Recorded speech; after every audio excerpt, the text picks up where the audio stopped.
The 2024 season has long been over, and the 2025 season gets closer each and every day. But just because the Detroit Lions season didn't end where we all wish it did, doesn't mean that there weren't memorable moments. The Lions had a franchise record 15 wins last year, which is something we honestly may never see again. So even though the season ended leaving a sour taste in Lions fans' mouths, I still think it's important that we remember the 2024 season for being the best regular season in franchise history. And that's going to be what this series is all about. We're going to look back at the season that was to remember some of the best moments that the Lions had. Whether it was a jaw-dropping highlight, a crazy comeback, or a dominant drive, the moments that made up the 2024 season are worth revisiting. So join me as we count down the top 10 moments of the 2024 season for the Detroit Lions.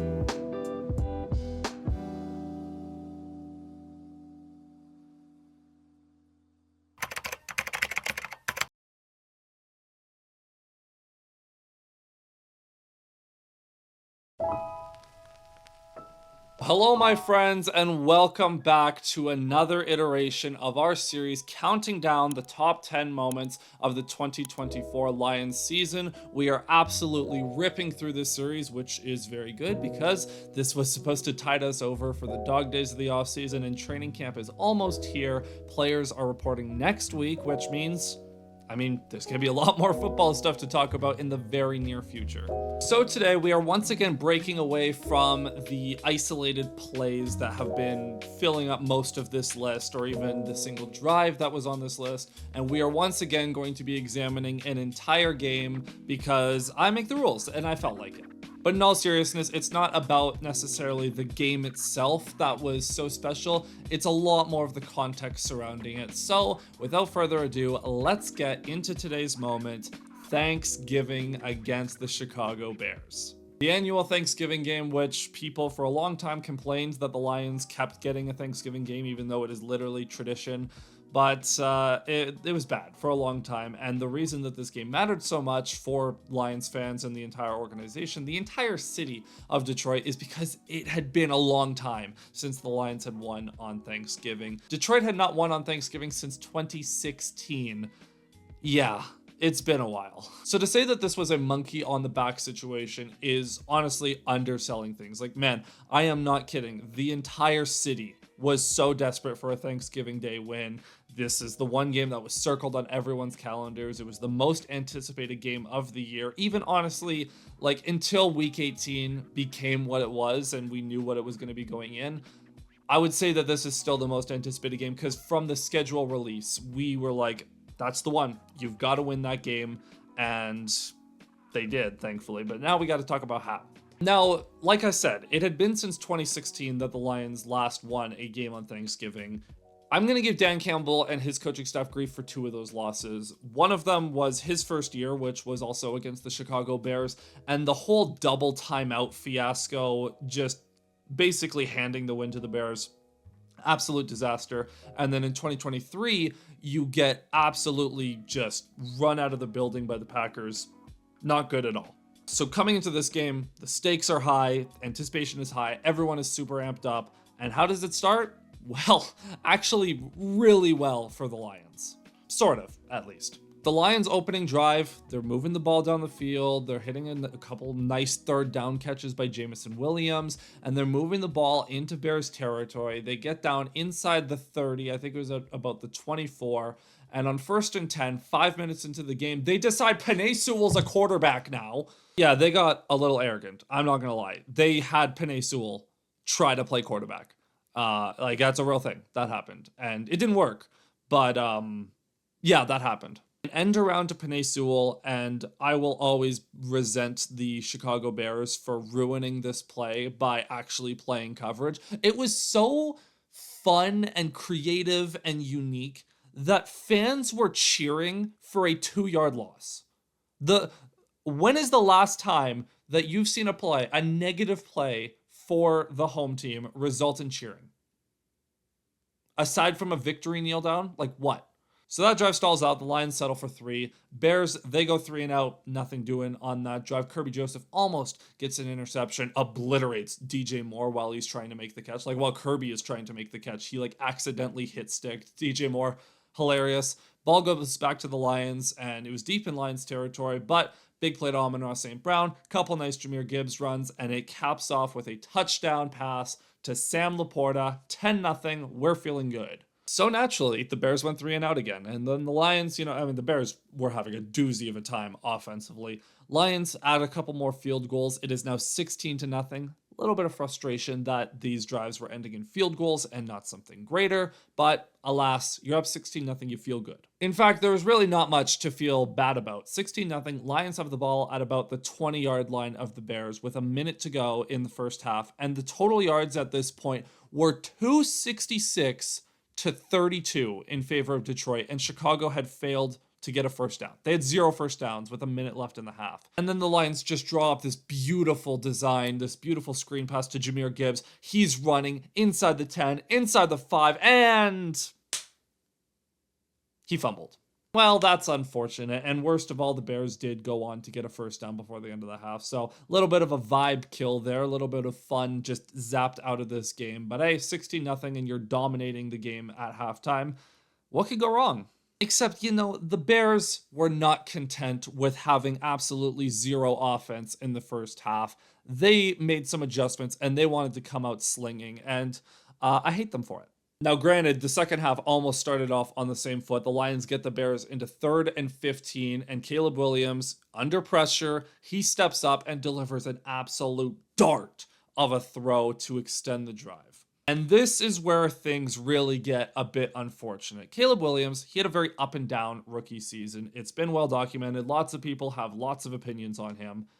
But if there was one small glimmer of hope for Bears fans, like if you only had to pick one thing, there's a lot of reason for hope, but if you had to pick one reason for hope, this second half against the Lions was Caleb Williams' best one half performance of the entire season, and it was so good that it basically made that game his best game as a rookie. He was on fire in this second half.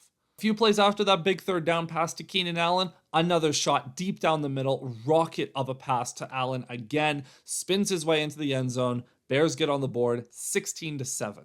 But then the Lions broke out the old faithful David Montgomery drive. He just kind of ran his way down the field, and it ends off with another Sam Laporta touchdown. Lions extend their lead again. It is now 23-7. Surely nothing will go wrong here, right? Right? Stupid Caleb Williams just dinking and dunking. Well, not quite dinking and dunking. It was a bit flashier and fancier than that, but it's just chunk after chunk after chunk. And I quickly realized watching this game live that the defense is cooked. Williams with some really nice throws, really good movement in the pocket. The Bears get down to the red zone, and Keenan Allen absolutely shatters Amik Robertson's ankles, picks up his second touchdown of the day. It's 23-14, except no, it isn't, because the Bears go for 2. They try to make it a one-possession game. They fail, so it's still a 10-point game. Lions are getting the ball back.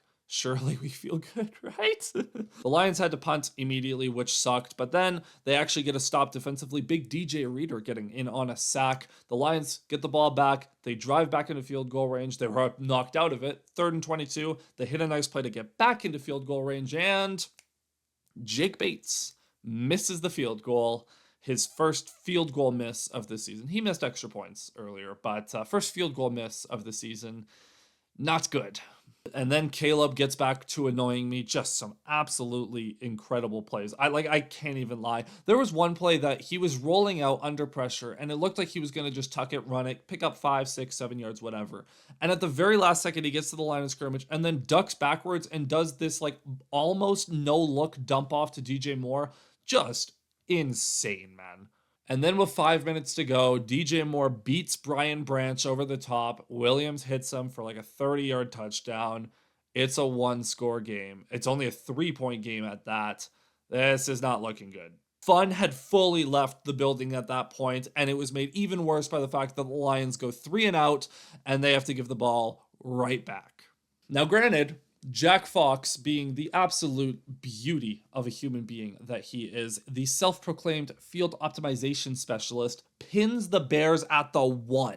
Surely they don't go 99 yards for the win here, right? Well, 3rd and 7. Big play to DJ Moore, picking up over 20 yards. Not good, don't like. 2nd and 15. Another good pass to Moore, getting near the stick. Me no likey. 3rd and 1, our old friend DeAndre Swift with like a 10-yard run. This is, okay, you're getting a little close there. You're over midfield. This is not funny anymore. Then coming out of the 2-minute warning, a sack. We like that a lot better. So then getting backed up to 2nd and 17, the Bears work their way back up to 4th and 4, I think it was. Now this is where the game should have ended. 4th and 4 with a minute to go. Bears have 2 timeouts. This is essentially the game because if you get the stop here, the Bears' best case scenario is they get the ball back with like 10 seconds left and no timeouts. This is the game. And they hit a play to DJ Moore, but it gets called back for offensive pass interference. It is now 4th and 14. This has to be it. And on 4th and 14, the refs miss a false start. Okay, not great.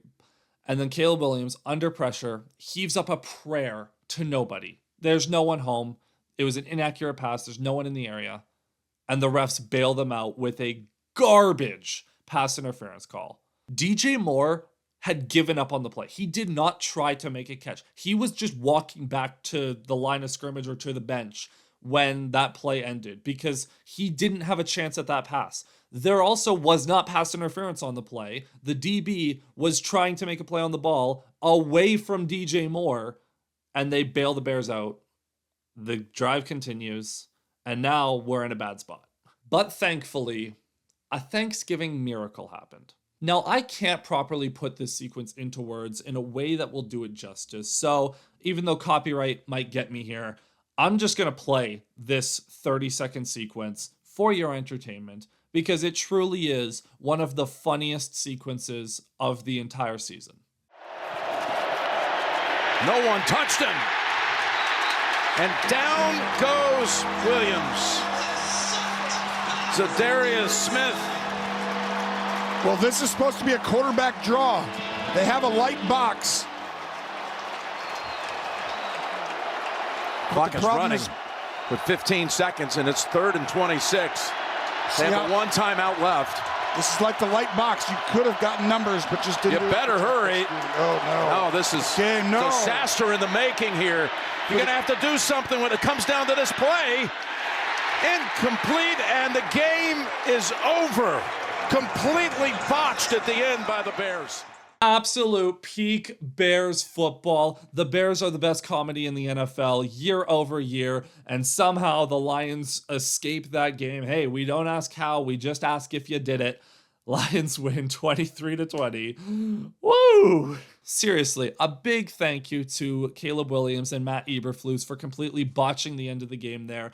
It brought me so much joy. So thank you both for that tire fire. And you also end the Lions losing streak on Thanksgiving, so thank you. Your service will not be forgotten. So that's going to do it for this week's moment. Thank you so much for watching. Remember to hit like if you enjoyed it, subscribe if you loved it, and ring that notification bell so you don't miss any future uploads. I'll be back later in the week. We got to do a training camp preview soon. We got 3 more moments to get through. We're almost done this series, so thank you for sticking with me through all these. I'll see you guys next time. Cheers.